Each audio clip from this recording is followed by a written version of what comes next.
गीता भागवत। श्री सुखदेव बोले, हे राजा परीक्षित, जब विदुर ने हरिद्वार में जाकर मैत्रेय जी से भेंट की, उस समय उनके मुख को देखकर मैत्रेय जी ने पूछा कि हे विदुर जी, तुम इतने उदास क्यों हो रहे हो? तुम्हारे दुखी होने का क्या कारण है?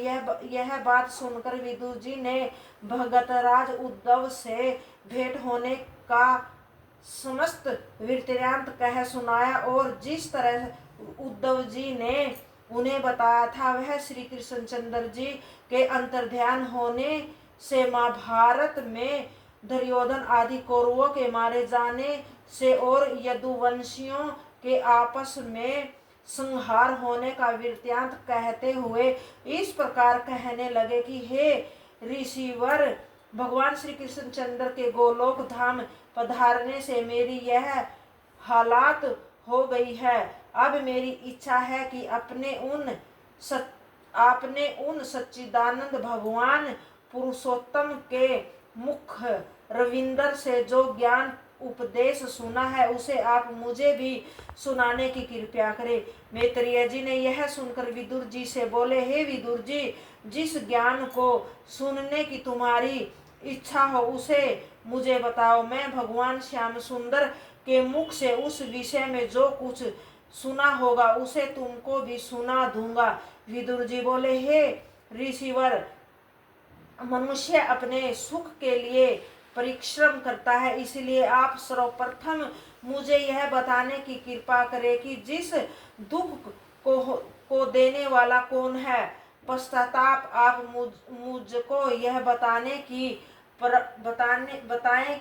परब्रह्मा प्रभु ने निरंकार रूप से साकार रूप धारण क्यों किया? उनका सृष्टि रचकर पुण्य उसे नष्ट कर देने से क्या लाभ होता है? मैं तो केवल यही समझता हूँ कि सांसारिक प्राणियों को इस अपार संसार सागर से पार करने के लिए और उनके पापों का नाश करने के निमित्त ही श्री नारायण भगवान यह सोचकर सगुण रूप धारण करते हैं कि मनुष्य उनके चरित्र एवं लीलाओं का वर्णन, स्मरण और ध्यान करके अपने को सुधार लेंगे।